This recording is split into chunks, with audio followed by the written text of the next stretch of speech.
Hello, fellow reef keepers. Welcome back to Craft Aquatic. I'm Matt G. Today we'll be heading down to the basement to make some space in the rack and rubble frag system. If you haven't yet seen the video about the rack and rubble frag system, I'll put a link in the description below. So I'll be removing some small colonies and frags, checking them thoroughly, cleaning them off, bagging them up, and since we are still under quarantine, getting ready to deliver them quickly and safely to a fellow hobbyist.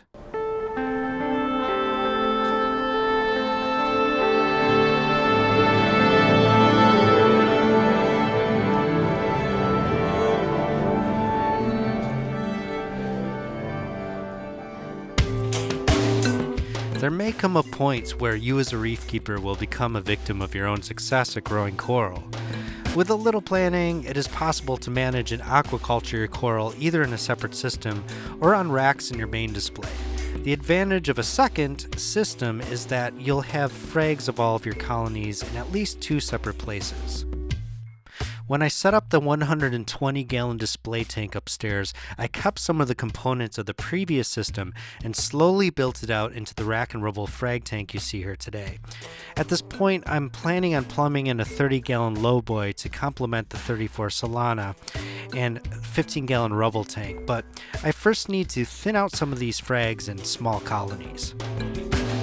Personally, I believe it is our responsibility as reef keepers to do our best to maintain the colonies we propagate, and part of that is coming up with some sort of a plan on how you will share, trade, and sell your excess coral.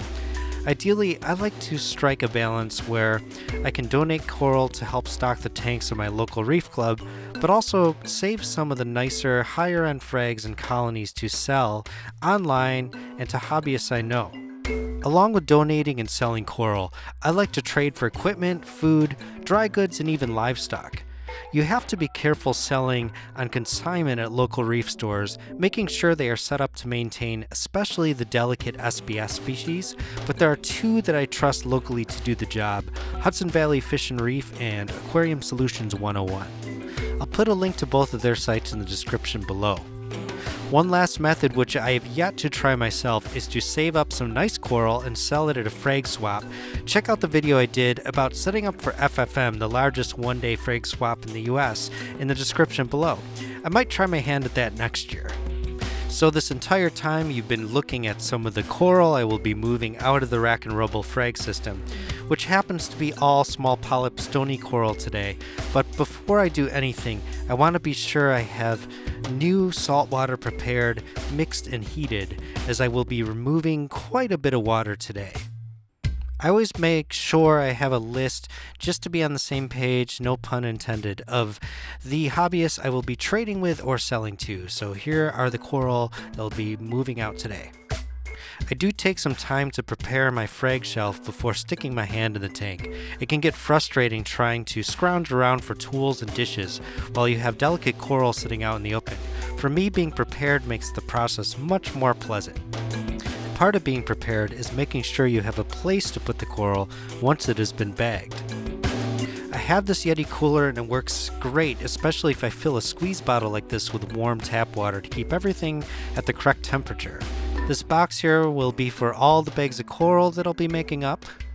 This and a larger box I will be preparing will be especially important for handing off the coral quickly in a time where we are practicing social distancing.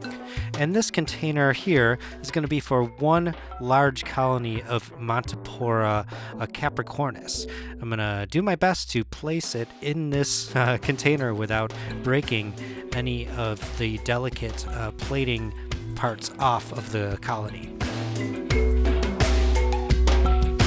Again, for the sake of being organized, I'm going to mark up all of the Ziploc baggies ahead of time that I will be placing my coral in. I use a variety of containers depending on who I am trading or selling coral to. For instance, if shipping, I may use a specimen cup or smaller bag that is slightly bigger than a coral plug, but in this case I am driving the coral to a location about 45 minutes away, so I can get away with packing these rather large frags into a regular size cooler. Either way, I always label whatever container I am using with what it contains.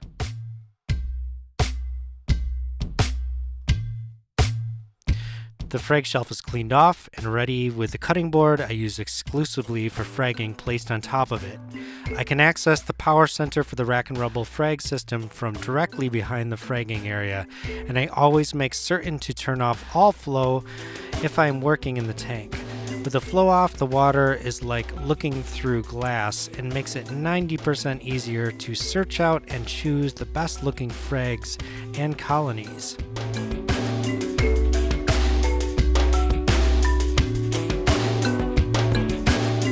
Of course, our saltwater mollies love it when the flow is off. They can get to the bits of algae they don't have access to normally.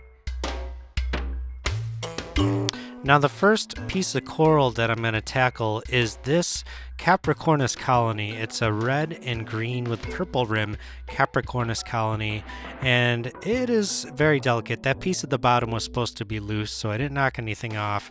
I'm just going to gingerly, carefully pull this out of the tank and place it on the cutting board here and just give it a little test run to see if it's going to fit in this bucket. So it looks like I'm going to have to place this coral sitting directly on its plates into this bucket. When I'm dealing with placing delicate coral on a hard surface, I fill a baggie halfway full of salt water and place it directly onto the surface so that the coral itself has something soft to rest on.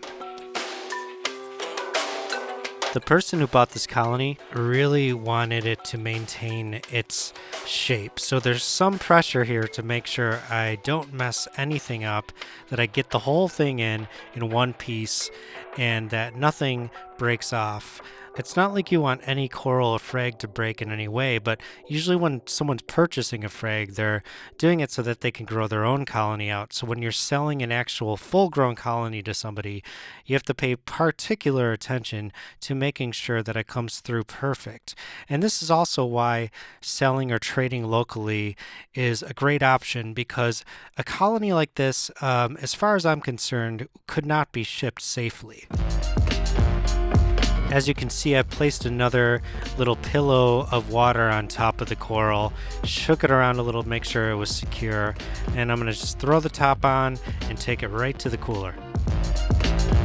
When I place it in the cooler, I'm going to wrap it with a towel because I don't want this thing to jostle around while I'm driving to the location where I'm dropping it off.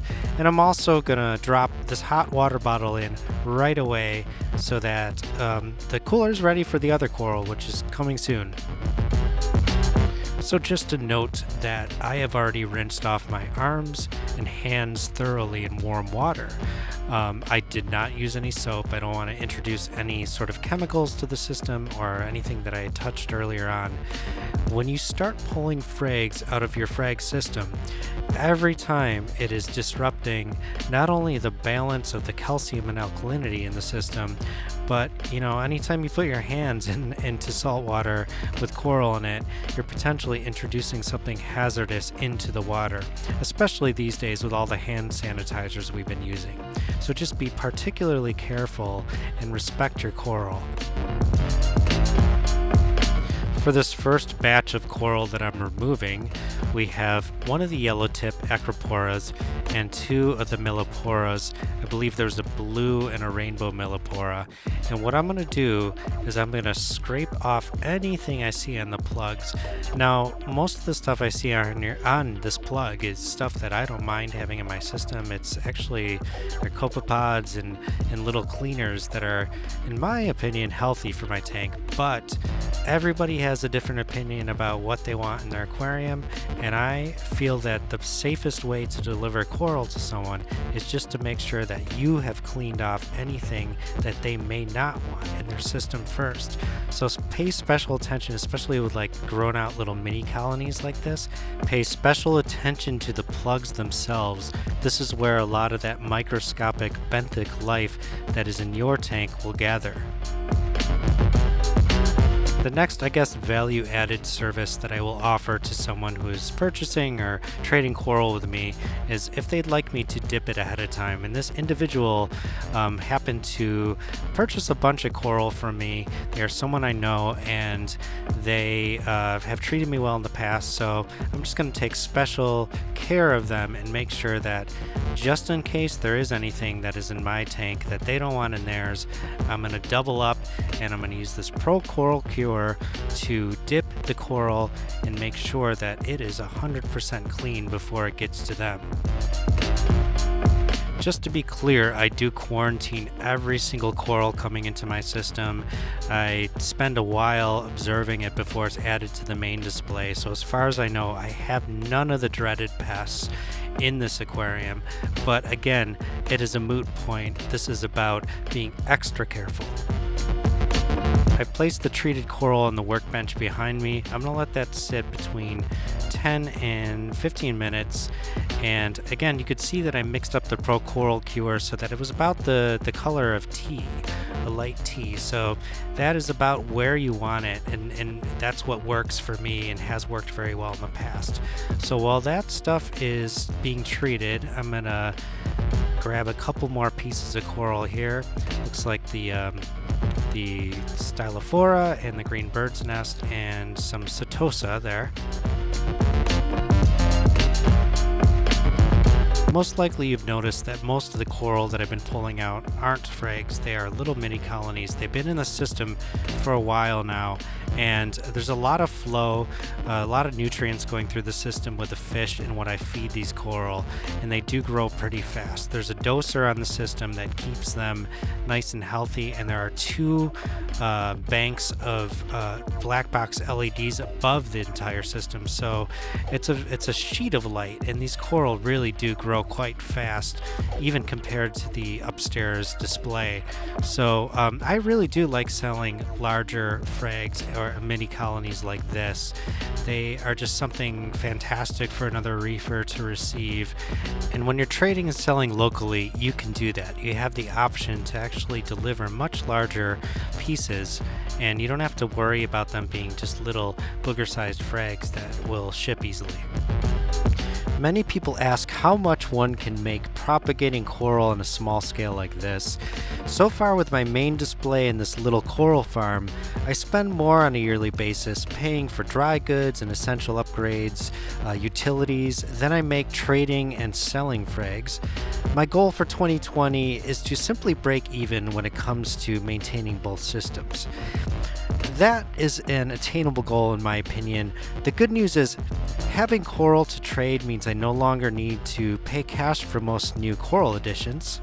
In my opinion, any coral propagation tank should be started with the goal of sustainability and maintaining your own reef aquarium first. Now, this whole thing is a highly debated subject, and I'm not going to say it isn't possible to turn a profit growing and selling coral, just that to do it successfully, a rock-solid business plan and lots of space are a requirement.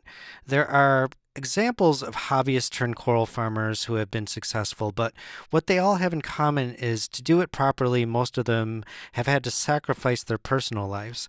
If you are interested in a great listen on this topic, I'd encourage you to check out the end of episode 111 of the Reef News Network podcast, where Scott Crow, the owner of OSA, brings up some solid points on why such a venture should be proceeded with great consideration, even if he didn't follow his own advice. So back to the coral. All the coral's dipped, scraped. I am placing it in a bag after rinsing it in some salt water in a bucket to the right of the tank here. And everything is basically heading toward the cooler at this point. And I'm just giving it one little last inspection, squeezing the air out of the bags, and then placing it right in the cooler neatly and safely. Once the coral's packed up, you really want to move it quickly. I know that you can ship these things for days and they'll be fine, but I try to get it to where it's going as quickly as possible. This is after the fact, and I am taking all of those containers of coral dip, making sure that they head upstairs to the bathroom to get rinsed very well before reintroducing them back to the work area. Here's the tank after I've removed all those pieces of coral, and as you can see, you can barely tell that anything was removed at all. So I have a lot more work ahead of me here in order to clear this out enough to comfortably expand the system. And you know, after I add the next tank in, I can actually move some of these colonies over there so they're a little more spread out, they have a little more room to grow. Here's a little shot of some of the food that I feed and the 2 dosers for alkalinity and calcium, just so you can see that this system is well taken care of. Here, just showing you in the car, the cooler packed up in the box that I used to actually move the coral from the cooler to that box so that I could hand it off, mask on my face, and be well within social distancing guidelines. As always, I really appreciate you watching these videos that I make. I have a lot of fun doing it, and it really does help that you are supporting the channel. So definitely hit thumbs up and subscribe if you haven't already. I look forward to seeing you next time.